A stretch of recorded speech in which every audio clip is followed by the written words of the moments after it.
오늘은 요한계시록에 대해서 말씀을 나눕니다. 이 요한계시록은 우리 신약 성경의 가장 마지막에 있는 책인데요.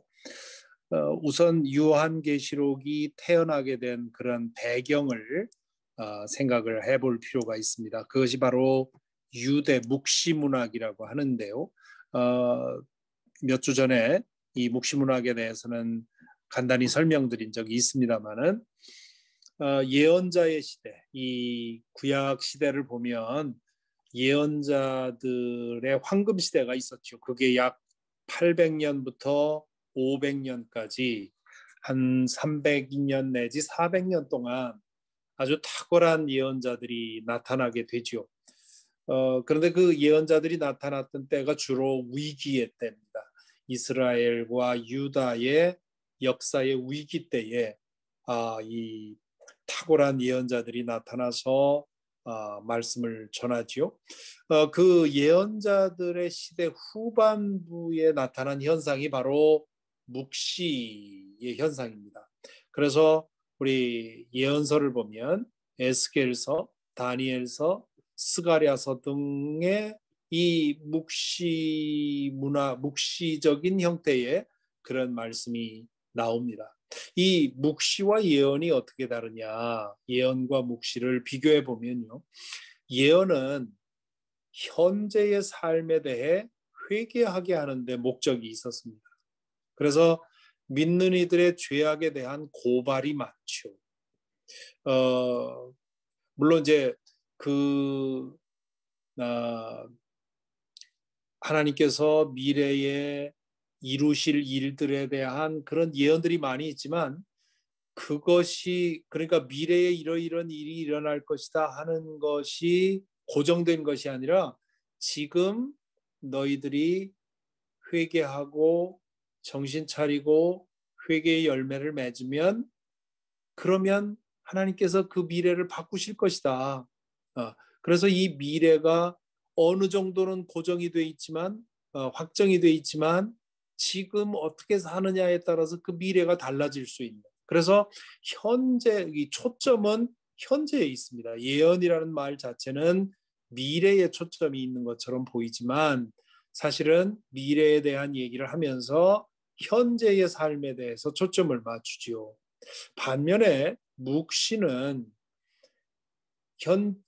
현재 있는 사람들을 깨우치고 고발하고 회개하게 하는 그런 기능보다는 믿는 이들을 격려하고 고모하기 위해서 주어진 것입니다. 그래서 이 묵시의 경우는 미래가 예언보다 훨씬 더 고정되어 있죠. 미래를 바꿀 수 없습니다. 이미 결정이 되어버렸어요. 하나님께서 이미 하나님이 하시고자 하시는 일을 작정하고 무슨 일이 있어도 이건 일어나는 거예요. 그런데 그 일에 대해서 미리 알고 용기를 가지라고 하는, 힘을 내라고 하는 그러한 메시지가 묵시이지요. 그래서 이 경우에 독자들은 주로 박해의 상황에 있었습니다. 예언은 위기의 시기에 주어진 거라면 묵시는 박해의 상황에서 주어진 것이죠. 그렇기 때문에 이게 성격이 좀 다르다는 겁니다. 그리고 묵시는 바깥 사람들, 안 믿는 사람들, 혹은 믿는 사람들을 박해하는 사람들, 이런 사람들은 전혀 이해할 수 없는 상징과 환상과 비유로 가득 차 있습니다. 그리고 내부 사람들, 믿는 사람들도 이 묵시를 다 이해할 수는 없습니다. 그것이 이제 묵시의 특징인데요.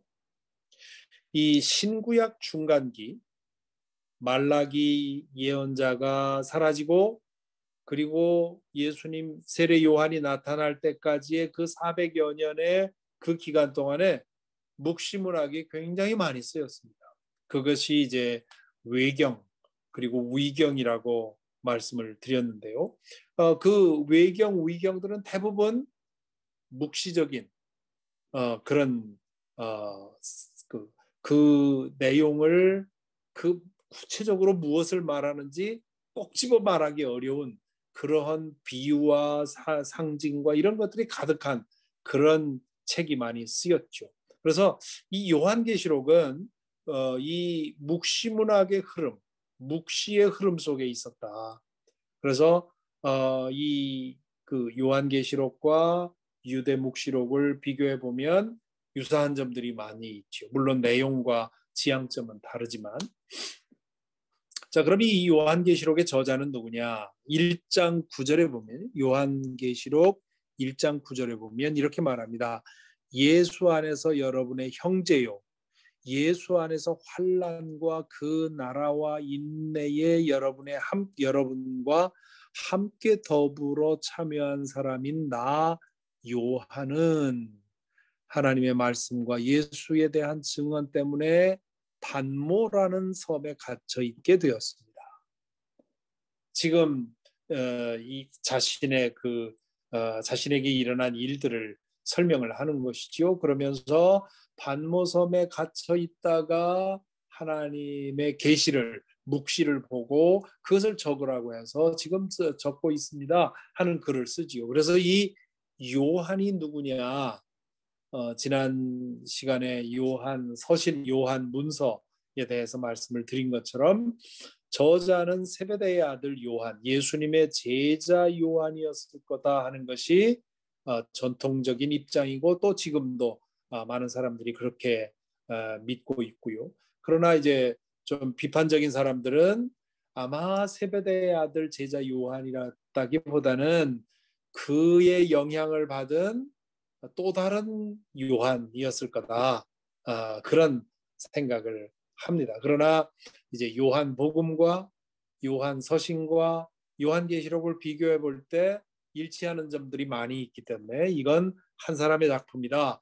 이렇게 주장하는, 이렇게 믿는 것이 이제 그 다수가 믿고 있는 내용입니다. 이 그러니까 예수님의 제자 가운데 가장 오래 산 그 사람이 요한으로 알려져 있습니다. 그래서 이 요한계시록은 90년경, 이 AD 90년경에 이 쓰여지지 않았을까 이렇게 보는데요. 그렇게 본다면 요한은 예수님의 제자들 가운데 가장 오래 산 사람이죠. 그래서 요한복음 21장에 보면 예수님께서 베드로에게 그가 순교당할 것을 얘기하자 저 사람은 어찌 되겠습니까 하면서 세례 그 요한에 대해서 얘기를 하지요. 그래서 그러니까 이제 예수님이 그 사람이 어떻게 되는지 상관하지 말고 너는 너의 일을 하라고 이제 말씀을 하시지요. 이 요한은 복음을 전파하다가 체포되어서 유배지인 반모섬에 갇히게 됩니다. 그리고 그곳에서 기도하던 중에 환상을 보죠. 그게 이제 1장 10절에 그 얘기가 나옵니다.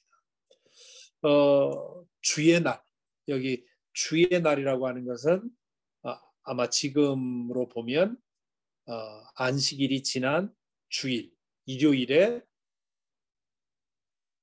예배드리다가 혹은 기도하다가 혼자 기도하다가 이제 그 하늘이 열리면서 하나님의 보좌를 보게 된 것이죠.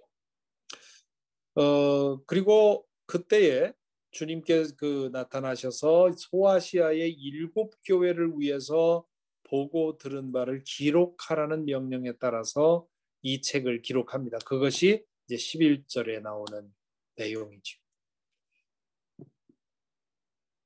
소아시아의 7교회는 지도로 보면 이렇습니다. 반모섬은 여기가 이제 반모섬인데 지금 지도가 이렇게 대충 그려진 지도여서 반모섬의 모양이 좀 다른데 이 반모섬은 당시의 유배지로 우리 그 유명한 영화 빠삐용에 나오는 그 유배지도 이제 그와 비슷한 건데 도무지 스스로 배를 만들어서 그 섬을 떠날 수 없을 만큼 그렇게 그 파도가 거센 그런 지형적인 위치 때문에 유배지로 사용을 했다고 하지요. 아마 우리 교우들 중에도 지금 이 말씀 듣고 있는 분들 중에도 이 반모섬에 갔던 분들이 계신 줄로 아는데 이쪽에 여행했을 때 기후가 좋지 않으면 이 파도가 너무 쳐서 반모섬에 가지 못하는 경우가 많다고 해요. 저는 아직 못 가봤습니다만은. 그래서 이 소아시아의 7교회는 이 지금의 터키의 서쪽 끝에 있는 에베소는 우리가 에베소서라든가 이런 거 통해서 잘 알고 있고요. 라우디게아는 골로새서에 나오지요. 이 골로새가 요 근처에 있는데 골로새는 빠졌는데요. 이 7교회에게 보낸 편지다. 그렇게 되어 있죠. 요한계시록은 상당히 뚜렷한 구조를 가지고 있습니다. 1장 1절부터 20절까지는 서막, 어떻게 이 글을 쓰게 되었는지, 그 하나님의 계시를 보게 된 경위가 무엇인지에 대한 그런 인트로덕션이 나와 있고요. 그 다음에 2장과 3장에는 7교회를 향한 주님의 말씀이 기록이 되어 있습니다. 이것은 전혀 묵시가 아니죠. 이 2장과 3장은 바울의 편지처럼 아주 짤막한 그런 메시지로 되어 있죠. 그리고 4장부터 22장까지가 이제 요한이 본 묵시입니다. 그리고 이 부분도 몇 부분으로 나눌 수 있는데요. 4장과 5장은 이 요한에게 보여진 하나님의 보좌의 모습입니다. 그 하나님의 보좌가 보였을 때 그 모습이 어땠고 거기엔 누가 있었고 하는 그 자세한 설명이 거기에 나와 있죠.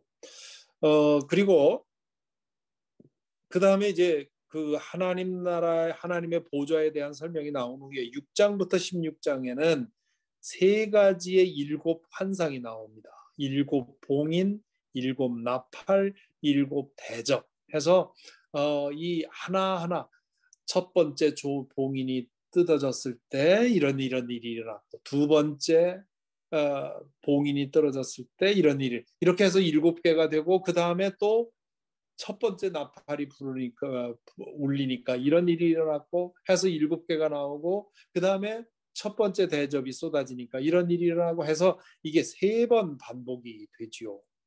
이것이 6장부터 16장에 나오는 내용입니다. 그리고 17장부터 20장에는 사탄의 멸망과 어린 양의 승리.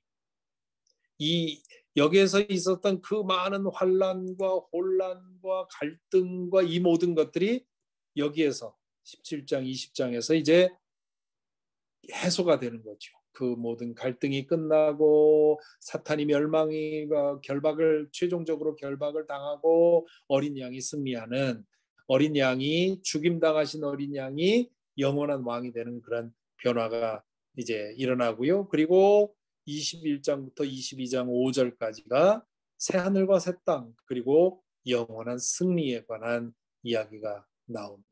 그리고 22장 6절부터 21절까지는 마감하는 말 이렇게 되어 있죠. 그래서 이 요한계시록의 구조는 상당히 뚜렷하게 어떤 사람이 읽더라도 볼 수 있는 그런 구조로 되어 있습니다. 자, 이 내용 중에 먼저 7교회에게 주시는 주님의 말씀에 대해서 생각해 보겠는데요. 여러분이 잘 알다시피 7이라고 하는 숫자는 충만수입니다. 그러니까 이 7교회에게 그 편지를 쓰라고 하는 것은 7교회라는 말은 이 세상의 모든 교회를 상징한다고 볼 수 있죠. 그래서 이 말씀은 소아시아에 있는 7교회만이 아니라 일곱 교회가 represent하는 이 세상의 모든 교회에게 주는 말씀이라고 볼 수 있습니다. 그 일곱 교회의 상황은 제가 자세하게 하나하나 보지 않겠습니다만은 이 교회가 이 땅에서 겪을 수 있는 모든 문제들이 거기에 망라되어 있습니다. 에베소 교회는 처음 사랑을 잃었다. 환난과 궁핍 가운데 있다. 거짓 교사를 받아들이고 있다. 우상 숭배가 일어나고 있다. 영적인 침체에 빠져 있다. 박해를 당하고 있다. 너무나 물질적으로 풍요로워서 부패해 있다. 이런 각 일곱 교회의 서로 다른 문제들이 여기에 기록이 되어 있습니다. 그것은 우리 교회가 이 땅에서 겪을 수 있는 그 거의 모든 종류의 문제들을 여기 나열하고 있는 것이죠. 그래서 오늘 교회가 이 편지를, 이 요한계시록을 읽을 때, 우리는 에베소 교회 같네? 우리는 라오디게아 교회 같네? 하는 자기 자신을 돌아보는 그런 도구로 사용이 된 거라 할 수 있죠. 그런데 이 일곱 교회에 대해서 주시는 메시지, 마지막 결론적인 메시지는 동일합니다. 이겨라. 이기는 자는, 일곱 교회에게 주는 메시지 내용은 다른데 결론은 똑같아요. 이기는 자에게는 생명의 면류관이 줄 것이다. 이기는 자에게는, 이것이 거듭 나옵니다. 이기라는 말은 무슨 뜻이냐? 구원이 완성될 때까지 믿음을 지키라는 말입니다. 믿음을 지키는 게 이기는 거라. 우리 교회에서 자주 교회들이 자주 사용하는 그 인사법 중에 승리하십시오. 우리 한국 교회 그런 교회 많은데요. 승리하십시오. 승리하십시오. 근데 그때 말하는 승리라고 하는 것은 믿음의 능력으로 이 세상에서 잘 되고 하는 일마다 승승장구하고 형통하고 이런 걸 말하죠. 그런데 요한계시록에서 말하는 이김은 그런 것이 아닙니다. 유혹과 부패와 박해와 고난과 이런 많은 요소 속에서도 끝까지 믿음을 지키는 거예요. 이게 이기는 겁니다. 왜 그래야 하느냐? 왜 이기는 것이 중요하냐 하면 그 대답이 이제 4장 이하의 묵시를 통해서 주어지죠. 이 요한계시록의 중심 메시지는 하나님이 다스리신다. 그래서 박해와 고난을 견디고 끝까지 믿음을 지키십시오. 왜냐하면 하나님이 다스리신다. 하나님이 이기신다. 하나님이 결국 모든 것을 하시기 때문에 지금 눈에 보이는 것 때문에 하나님을 놓지 말라는 거죠. 유혹에도 박해에도 목숨을 내놓고라도 하나님을 붙드는 것이 그것이 필요하다. 그게 이기는 거다. 이제 이렇게 얘기를 하는 겁니다. 그래서 일곱 교회에게 주시는 말씀의 요점은 이기라. 자, 이제 4장부터 이어 나오는 이 묵시를 읽고 묵상하는 방법에 대해서 말씀을 몇 마디를 해야 되는데요. 먼저 이 환상에 대해서 그 이해를 하셔야 됩니다. 뭐냐면 지금 여기 요한이 있단 말이죠. 요한이 뭔가 그 환상 속에서 뭔가를 보았습니다. 그리고 그것을 다 본 후에 요한이 그것을 이제 문서에 적죠. 그리고는 오늘 우리가 이 문서를 읽습니다. 자, 이렇게 보면 이 묵시를 우리가 이해하는 게 왜 어려운지를 알 수가 있습니다. 첫째로 요한이 무언가를 보았어요. 그런데 이 본 것은 이 땅에 있는 게 아니란 말이죠. 제가 쉐난도와에 가서 거기서 본 거를 제가 여러분들에게 지금 말씀드리면 여러분들은 충분히 상상할 수 있죠. 그리고 저는 그것을 상당히 상세하게 그리고 비교적 정확하게 제가 무엇을 봤는지를 설명할 수 있습니다. 그런데 지금 요한이 본 이 하나님 나라라고 하는 것은 이 세상에서 경험한 것이 아니란 말이죠. 이 세상에서 본 것과는 전혀 다른 한 번도 본 적 없는 신비한 광경을 본 겁니다. 그러니까 이렇게 해서 본 것을 문서로 적을 때 요한은 어쩔 수 없이 이 세상에서 우리가 보고 듣는 것을 사용해서 적을 수밖에 없었다. 그래서 이 계시록에 보면 환상에 대해서 설명하면서 무엇무엇과 같은 무엇무엇처럼 생긴 이런 표현이 계속 나옵니다. 그것은 벽옥과 같았고 그것은 황금과 같았고 그것은 사자처럼 생겼고 그것은 백말처럼 생겼고 이런. 지금 요한이 본 것은 사자가 아닙니다. 뭔가 그 환상 속에서 어마어마한 걸 봤는데 나중에 생각하니까 사자처럼 사자와 비슷했다 이러니 이렇게 얘기를 하는 거죠. 그러니까 지금 요한이 적은 이 요한계시록의 내용과 요한이 실제로 본 것 사이에는 많은 차이가 있다. 그것을 지금 우리가 읽는 겁니다. 그러니 우리가 지금 이것을 읽고 요한이 본 걸 상상해야 되지 않습니까? 그러니까 우리가 요한계시록을 읽고 요한이 본 것을 상상하는 것이 얼마나 거리가 많이 떨어져 있겠습니까? 그래서 우리가 요한계시록을 읽으면서 조심할 것은 요한계시록에 나와 있는 모든 내용들을 완전히 다 이해하려고 해서는 안 되는 거죠. 저도 그런 욕심을 가져본 적이 있었고요. 또 지난 2000년 동안 수많은 사람들이 그런 식으로 사람들을 호도하고 이단자가 됐죠.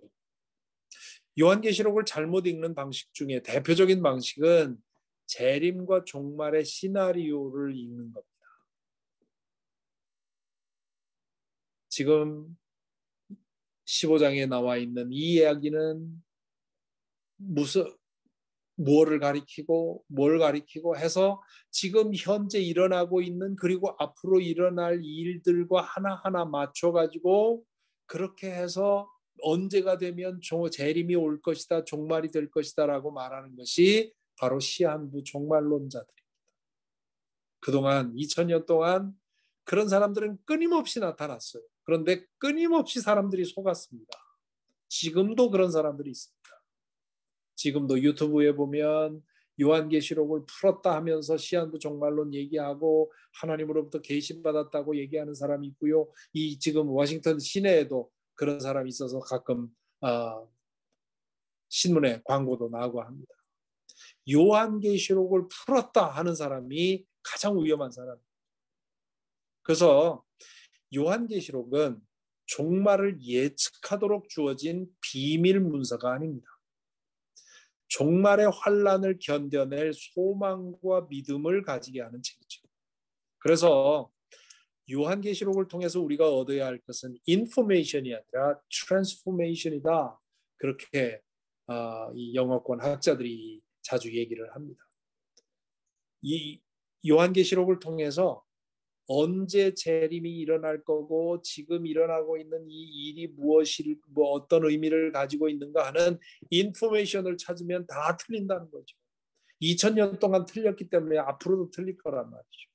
그러면 이 요한계시록을 통해서 우리는 우리의 연약한 믿음, 회의적인 믿음, 우리의 이 흔들리는 믿음이 죽음을 앞에 두고도 흔들리지 않는 믿음으로 변화되는 것, 이것이 우리가 요한계시록을 제대로 읽는 방법이라는 거죠. 그래서 비유하자면 요한계시록은 환경 훼손을 고발하는 미술 전시회와 같다. 그래서 이 갤러리에 환경 훼손으로 인해서 일어날 수 있는 일들을 이 보는 사람들로 하여금 그 뼈저리게 느끼게 하는 그런 그림이 20개가 있단 말이에요. 그러면 그것을 감상하러 온 사람들은 그 20개의 그림을 하나하나 보아가면서 정말 이 지구가 위기에 처해 있구나. 우리 자손들이 제대로 건강하게 살려면 우리 시대의 이 환경을 지켜야 하겠구나 하는 그런 자각을 받고 나온다.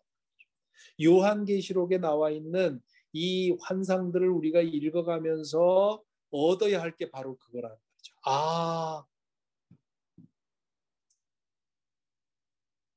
하나님이 살아계시구나. 내 믿음을 버려서는 안 되겠구나 하는 그러한 결단을 하게 만들어주는 것이 요한계시록이어야 한다는 거죠. 그래서 끝까지 이기도록 만들어주는, 끝까지 이길 수 있는 믿음을 가지는 것이 이 묵시록을, 요한계시록을 제대로 읽는 것이다. 요한계시록에 3가지 메시지가 있습니다. 이 요한계시록을 읽으면서 이 3가지 메시지를 거듭거듭 확인하는 거예요. 첫 번째는 믿는 자에게 환난이 있다. 고난과 박해를 이상히 여기지 말라 하는 것이 첫 번째 메시지. 지금 우리 한국 교회도 그렇고 미국 교회도 그렇고 복음을 전하면서 이 소위 prosperity gospel, 믿으면 만사형통한다. 이런 식으로 복음을 전해놨죠. 그렇기 때문에 그렇게 믿다 보면 그렇게 믿고 복음을 받아들이고 신앙생활을 하다가 병에 걸린다거나 혹은 고난을 박해를 받는다든가 어떤 시험에 빠진다든가 혹은 사업이 안 돼서 뭐 경제적으로 어려움을 당한다든가 이런 문제가 생기면 깜짝 놀라고 믿음이 흔들리는 거예요. 이 요한계시록이 말하는 것은 고난과 박해, 환난은 믿는 사람에게 당연한 거다. 왜냐하면 지금은 사탄의 세력하에 있기 때문에. 예수님은 우리보다 먼저 죽임당하셨다. 그런데 하나님의 보좌를 보니까 죽임당하신 그 어린 양이 왕이더라. 우리 그리스도인들은 고난을 끌어안고 고난에 의해서 그 박해를 끌어안고 고난 당함으로 인해 승리하는 거다. 이것이 이제 요한계시록에서 하는 얘기죠. 그러므로 환난과 고난과 박해와 때로는 순교까지도 두려워하지 말라. 그건 당연한 거다. 지금 우리 미국에 사는 그리스도인들이 그런 것 없이 사는 것은 이건 아주 예외적인 일이죠. 그러나 이것이 영원히 지속되리라고 생각해서는 안 된다. 언젠가 그런 환난이 닥칠 수도 있다고 합니다. 우리의 믿음 때문에 우리가 고난당해야 할 상황도 있다고 하는 사실을 인정해야 되는 거예요. 두 번째는 악한 세력은 결국 심판받는다는 것이 이 요한계시록이 거듭거듭 우리에게 증거하는 겁니다. 마지막 때까지 사탄은 노예로 사로잡은 사람들을 조종해서 하나님의 뜻을 저항합니다. 그러나 사탄의 때는 정해져 있습니다. 결국 사탄은 결박당할 것이고 그 사탄의 편에서 악행을 저지른 사람들은 모두 심판받을 것이다. 끝이 있다는 거죠. 지금 현재는 사탄과 사탄의 종의 역할을 하는 사람들이 승승장구하는 것 같지만 결국 끝난다. 그것이 두 번째 메시지. 그리고 세 번째는 하나님이 이기신다. 지금 현재는 하나님이 없는 것 같고 관심 없는 것 같고 믿는 사람들 다 헛것 믿는 것 같고 그 상황 속에서 그런 상황을 당할 수밖에 없죠. 그러나 1장 8절에서 말하듯이 하나님은 알파요 오메가다. 처음 시작하신 분도 하나님이고 그렇기 때문에 마무리를 짓는 분도 하나님이시다. 그리고 하나님은 모든 것을 새롭게 한다. 21장 5절에. 결국 이 세상 이 모든 것이 새로워지는 것은 하나님이 하시는 일이지 사람이 하는 일이 아니다. 지금 이 혼란, 이 모든 것들이 바로잡힐 날이 온다. 그것이 하나님이 하신다. 그러니 믿음을 버리지 말고 끝까지 지키라 하는. 이 세 가지 메시지를 마음속에 새기면 그러면 어떠한 상황 속에서도 흔들리지 않는 그런 믿음을 가질 수 있게 되지요. 마지막으로 이 요한계시록이 성경 안에서 가지는 위치에 대해서 언급을 해야 되는데요. 창세기 1장부터 3장은 요한계시록 20장부터 22장과 서로 상응합니다. 참 기가 막힌데요. 이 창세기 1장, 2장은 에덴의 창조, 창세기 3장은 사탄의 출현과 인간의 타락을 그리고 있죠. 그리고 창세기 4장부터 말라기까지는 인간의 죄의 역사입니다. 인간 인류의 역사가 어떻게 무너져 가는지. 그리고 신약에 와서 마태복음부터 요한계시록 19장까지는 인간의 죄에 대한 심판의 이야기죠. 그리고 요한계시록 20장은 사탄이 멸망합니다. 완전히. 예. 그리고 요한계시록 21장, 22장은 에덴이 회복되는 거죠. 그래서 이 태초의 에덴의 창조가 마지막 새하늘과 새 땅으로 회복이 되는 거예요.